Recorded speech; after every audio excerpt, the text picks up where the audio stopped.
Cześć, witajcie na moim kanale. Chciałam usiąść i tak wyjaśnić Wam, o co tutaj w ogóle chodzi. Dreams, czyli marzenia, to nic innego jak Twoje myśli, jak moje myśli. Skoro myśli równają się marzeniami i mogę sobie je zwizualizować, no to nic z tego nie będzie w sumie. Żeby zrealizować swoje marzenia, potrzeba jeszcze jednej ważnej rzeczy, czyli działania.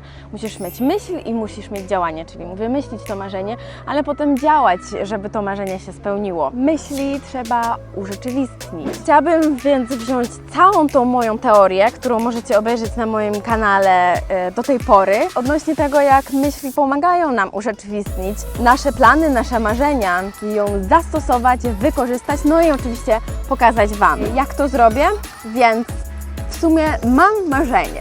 Od tego się zaczyna. To marzenie jest jednym z moich największych marzeń, bo odnosi się generalnie do tego, jak chciałabym, żeby moje życie wyglądało. W związku z tym próbowałam to marzenie już zrealizować na kilka różnych sposobów, ale wydaje mi się, że przyszedł właśnie czas na to, żeby podjąć taką bardziej radykalną decyzję i zająć się właściwie realizacją tego marzenia w 100%, poświęcić się w 100% właśnie temu marzeniu.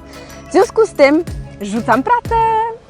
Tak, postanowiłam, że rzucam pracę i teraz do sedna sprawy. Stąd właśnie powstał pomysł całej tej serii o rzucaniu pracy.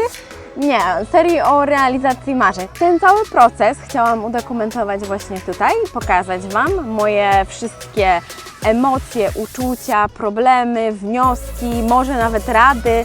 No i oczywiście nie mam żadnej gwarancji, że mi się powiedzie, bo może to wszystko być totalną porażką, ale wydaje mi się, że nawet jeżeli to będzie porażką, to wnioski, które z tego wyciągnę, mogą być przydatne przy następnych próbach, więc myślę, że chyba trzeba po prostu spróbować.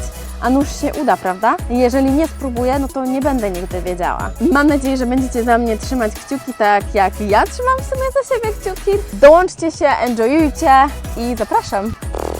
Zobaczymy.